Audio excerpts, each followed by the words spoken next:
Komuna e Klinës bleu para 3 vitesh më 2010 një veturë për kryetarin Sokol Bashota, e cila kushtoi mbi 67.000 euro. Komuna specifikoi në kërkesën e saj tenderuese se automjeti duhet të jetë i papërdorur dhe me 0 kilometra të kaluara. Komuna përzolli për kryetarin Bashota makinë të tipit Range Rover Sport 3.6. Bazuar në proces verbalin e hapjes së tenderit, që mban datën 15 shkurt 2010, ishin në konkurrencë 3 kompani veturash, nga të cilat fituese kishte dalë kompania Vali nga Prishtina. Kompania kishte pasur ofertë prej 67.777 euro, që është më e lirë se e 2 konkurrentëve të tjerë. Ofertë për veturën e Bashotës kishin bërë edhe kompania Baholli e Prishtinës dhe Profi Auto e Gjakovës. Kjo blerje e komunës e kërkuar nga kryetari Bashota, po kritikohet nga zyrtar të lartë të Klinës. Drejtori i buxhetit dhe financave në komunën e Klinës, Refke Krasniqi, për gazetën Jeta në Kosovë, thotë se që në vitin 2009 ishin zotuar mjetet nga ana e drejtorisë së tij në shumën e lartë përmendur për blerjen e veturave.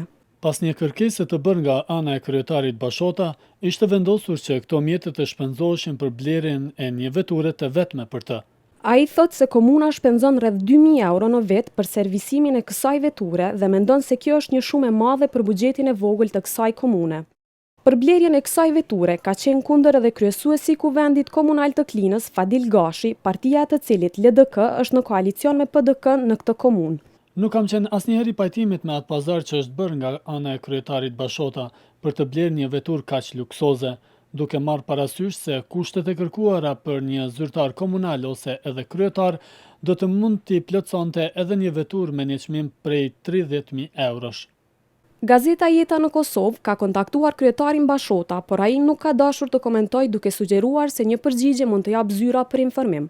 Samije Gjergji, zyrtare e informimi, konfirmoi se komuna në vitin 2010 bleu vetëm veturën për kryetarin nga buxheti i ndarë për vetura. Por, sipas saj, komuna vitin e ardhshëm më 2011 ka blerë 3 vetura nga buxheti i ndarë për vetura, të cilët shërbejnë për nevojat e administratës komunale. Fadil Destani, sekretari i vetëvendosjes në Klinë, thotë se në këtë komunë ka qytetarë dhe ish luftëtar të ish ushtrisë lirimtare të Kosovës, të cilët janë duke luftuar për ekzistencë dhe luksi i tepruar i komunarëve të Klinës, është një gjë e papranueshme për çdo individ dhe institucion në Kosovë.